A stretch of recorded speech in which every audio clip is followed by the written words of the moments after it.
నమస్తే. Welcome to our channel. నేను మీ శాలిని. మన గతంలో మాజీ ముఖ్యమంత్రి జగన్మోహన్ రెడ్డి గారు ప్రెస్ మీట్‌లో మావిగన్ అనే పేరు తెచ్చారు. ఆ పేరైతే ఇప్పుడు ప్రజల్లో రాష్ట్రం అంతా కూడా అదే చర్చ జరుగుతుంది.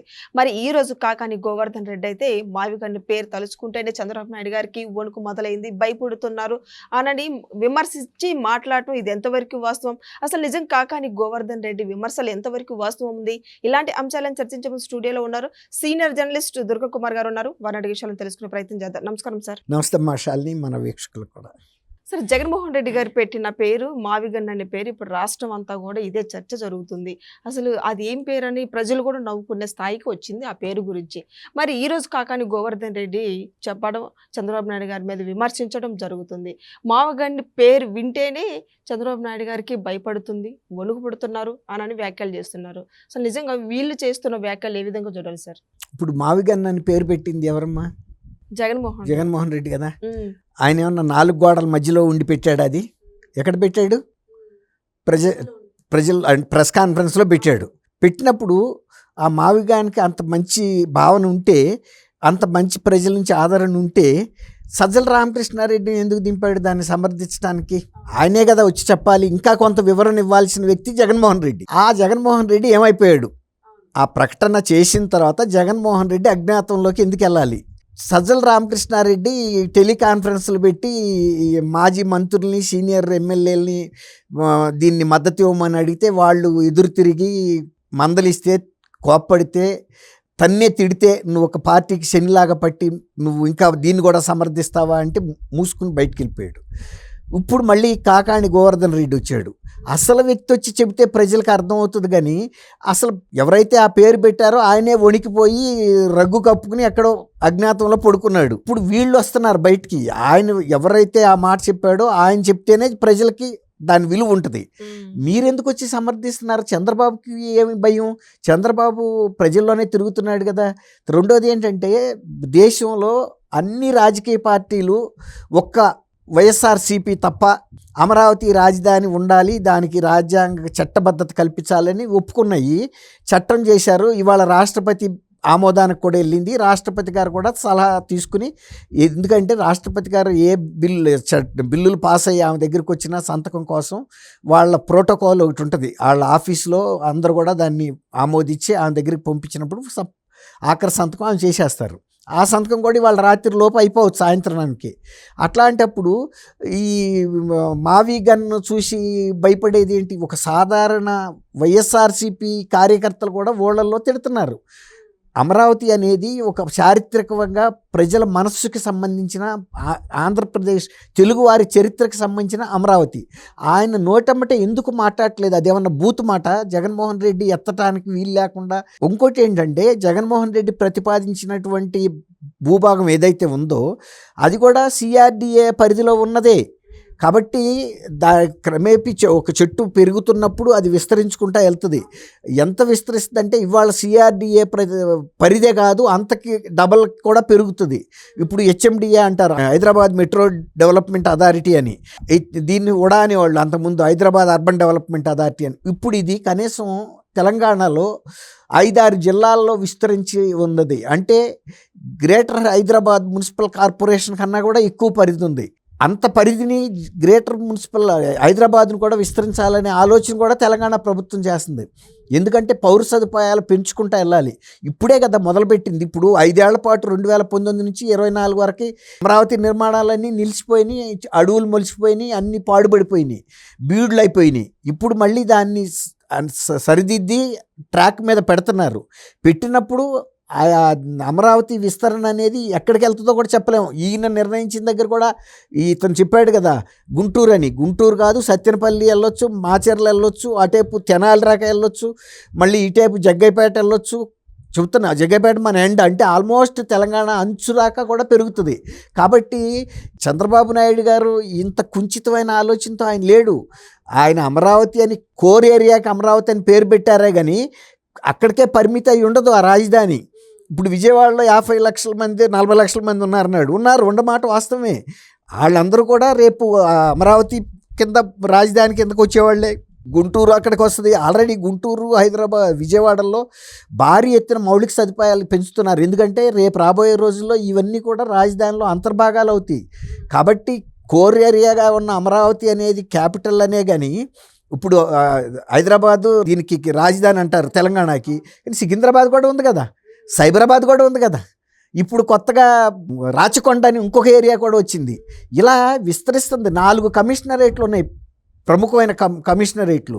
కాబట్టి ఇవాళ తను చెప్పిన వ్యక్తి బయటకు ఎందుకు రావటం లేదు, వీళ్ళు ఎందుకు మాట్లాడుతున్నారు అనేదే పెద్ద ప్రశ్న. ప్రజలకు అర్థమైపోయింది అతను గుణం ఏంటంటే ఒక గందరగోళం సృష్టించడానికి, తర్వాత అక్కడ చట్టంగా ఆమోదం పొందేటప్పటికి అతనికి తల తీసినట్టు అయింది. నేను అమరావతి రాజధాని కాదు 3 రాజధానులని పెట్టిన అప్పుడు ఇది కాదు కదా ఆయన పెట్టింది, ఇది ప్లాన్ బి. ప్లాన్ ఏ ఉంది ఆయన దగ్గర, వైజాగ్, అమరావతి, కర్నూలు. మరి తను 5 సంవత్సరాల్లో ఉన్నప్పుడు ప్లాన్ ఏ ఎందుకు అమలు చేయలేదు, ప్లాన్ బి కూడా జేబులో పెట్టు తిరుగుతున్నాడు. మరి ఆ ప్లాన్ బి నిన్న బయటికి తీశాడు కదా, మరి అది తను చివరి 2-3 సంవత్సరాల్లో తీసినా కూడా ఇది అమలు అయిపోయేది. నిజంగా ఆ కీర్తి ఏదో ఆయనకే వచ్చేది, కమిషన్లు కూడా ఆయనకే వచ్చాయి. ఎవరో కమిషన్లు తింటున్నారని బాధపడుతున్నాడు కదా. ఇక్కడ అమరావతిలో నిర్మాణాలు చేసి ఆయన అక్కడ వైజాగ్లో నిర్మాణాలు చేసి తర్వాత లిక్కర్లోను పోలవరం ప్రాజెక్టులోను అన్ని డబ్బులు తీసుకురాబట్టే కదా అన్ని పనులు ఆగిపోయింది.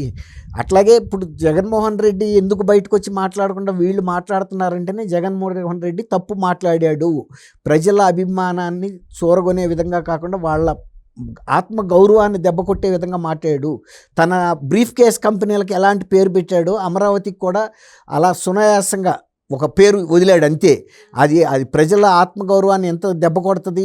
ఆల్రెడీ అమరావతి మా రాజధాని అని అందరూ ఒప్పుకుని ఆయన కూడా ఈ రాజధానికి మద్దతు ఇచ్చి ముందుకెళ్ళమని చెప్పి ముందుకెళ్ళేవాడు వెనకాల ఎవడన్నా చీలమండల మీద నరుకుతాడా? నమ్మక ద్రోహి చేసే పని. అందుకే ఆయనకి ముఖం చెల్లక ఇదిగో ఇలాంటి కాకాణి గోవర్ధన్ రెడ్డి, సజ్జల రామకృష్ణారెడ్డి లాంటి దొంగల్ని ముందుకు తోలుతున్నాడు. వీళ్ళు కాదు మాట్లాడాల్సింది. జగన్మోహన్ రెడ్డికి నోరు లేదా, మాట్లాడలేడా? మనం మాట్లాడాడు కదా బ్రహ్మాండంగా. ఆయనే వచ్చి చెప్పమనండి ప్రజల ముందు. మాస్ వాళ్ళ మీడియా ఎంత పవర్ఫుల్గా ఉంది, అనేక ఛానల్స్ ఉన్నాయి, అనేక సోషల్ మీడియా ఉంది, ఆయనకి సొంత ఛానల్స్ కూడా ఉన్నాయి కదా. అక్కడ ఎందుకు కనపడ్డు? ఇప్పుడు మా బాబాయిని చంపారు అని గోల చేసినప్పుడు ఇప్పుడు ఇది కూడా తను ఎందుకు చెప్పాడో చెప్పండి. మచిలీపట్నం మావి గన్, విజయవాడ, గుంటూరు మావి గన్. అసలు అది చెప్పటాలని మనలాంటి వాళ్ళకి కూడా మాట తిరగట్లా. వాళ్ళ బొత్స సత్యనారాయణ గారికి అది నిన్న ఏం చెప్పాలో తెలవలో ఎవరో పక్కన అందించారు. ఈయన పెట్టిన ప్రతిపాదన చూసి ఆయనకి ఏమి అందట్లా. కాబట్టి కాకాణి గోవర్ధన్ రెడ్డి అనుకుంటున్నాడు ప్రజలు జగన్మోహన్ రెడ్డి అంతరంగాన్ని అర్థం పని ఇది వదిలేసాయి. వీళ్ళకి అమరావతి పట్ల కనుక నిజమైన చిత్తశుద్ధి ఉంటే నిన్న లోక్సభలోను రాజ్యసభలో ఎందుకు సమర్థించలేదు? దేశం అందరూ సమర్థించారు, కాంగ్రెస్ సమర్థించింది, బీఆర్ఎస్ తెలంగాణ పార్టీ కూడా సమర్థించింది. ఇప్పుడు జగన్మోహన్ రెడ్డి గారు గురువే కదా ఆయన, మరి ఎందుకు సమర్థించలేదు ఈ జగన్మోహన్ రెడ్డి ప్రతిపాదనని? అవును మావి కనిపెట్టండి అమరావతి వద్దని అనలేదు కదా. అమరావతి ఒక చారిత్రక ప్రదేశం, అనేక వేల సంవత్సరాల చరిత్ర ఉంది, ప్రజలకి అభిమానమైనటువంటి పేరు, అది ఒక ప్రాశస్త్యం ఉన్న పేరు. ఇదేంటి ఒక దొంగ కంపెనీలు పెట్టినట్టు బ్రీఫ్ కేస్ కంపెనీలు, అది ఎందుకు ఉండదు? అకౌంట్ ఓపెన్ చేయటం, ఈ బ్లాక్ మనీ తీసి దాంట్లో వేయటం, అక్కడి నుంచి ఇంకోసాటికి తరలించడానికి పనికొచ్చే, అంటే డబ్బుని పార్కింగ్ చేసే కంపెనీ అంతవరకే. అదేమి వ్యాపారం చేయదు, ఏమి చేయదు, కేవలం ఈ డబ్బుల్ని మళ్ళించడానికి ఒక కెనాల్ లాగా ఉపయోగపడుతుంది. అట్లాగే ఈయన ప్రతిపాదించిన దాన్ని వీళ్ళెందుకు సమర్థించడం? ఆయనకి ఏమయ్యాడు? నిన్న మాట్లాడిన వ్యక్తి లేడా ఇక్కడ? ఆంధ్రప్రదేశ్లో ఉన్నాడు కదా. సోషల్ మీడియాలోను అన్ని మీడియాల్లోనూ ఇంత ట్రోలింగ్ జరుగుతుంటే ఆయనకి చెవులు కళ్ళు కనపడతలేదా, వినపట్టలేదా? ఆయన మాట్లాడాలి. ఎవరైతే చెప్పాడో ఆ ప్రతిపాదన ఆయన వచ్చి మాట్లాడితే దానికి విలువ ఉంటుంది. అంతేగాని ఆయన నెలలో ఎక్కడో దాక్కుని సజ్జల రామకృష్ణారెడ్డి దాక్కుని రోజుకొక కృష్ణుడు, ఇవాళ కాకాని గోవర్ధన్ రెడ్డి, రేపు ఈయనకి అందరూ గడ్డి పెడతారు, మళ్ళీ ఆయన వెళ్ళిపోతాడు, ఇంకొకడు వస్తాడు.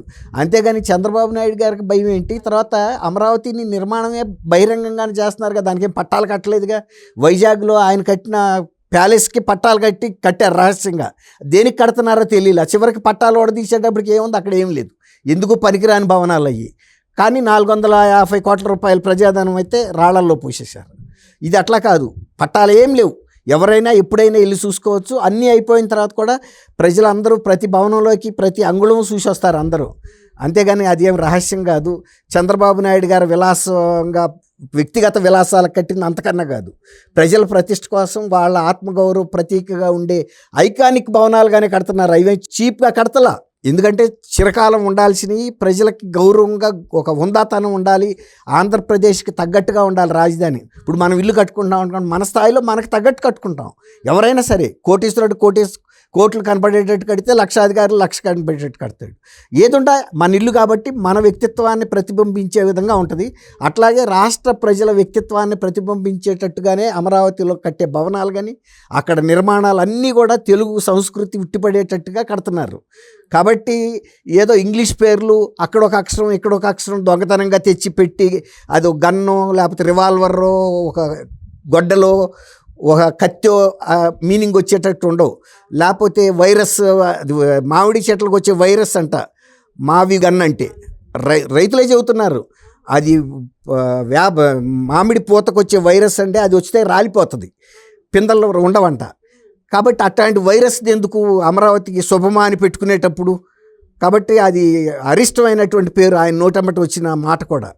కాబట్టే ప్రజల్లో ఇంత వ్యతిరేకత వచ్చింది అనిపిస్తుంది. జగన్మోహన్ నోటేమిటి మన ప్రెస్ మీట్ లో అది బాహుబలి సెట్టింగ్ తప్ప ఇంకా ఆడ చేసేది ఏమీ ఇంకోటి లేదు కూడా చెప్పాడు, అది అయ్యేది కాదు సచ్చేది కాదు. శుభం పలకరా అంటే అయ్యేది కాదు సచ్చేది కాదు అంటున్నాడు.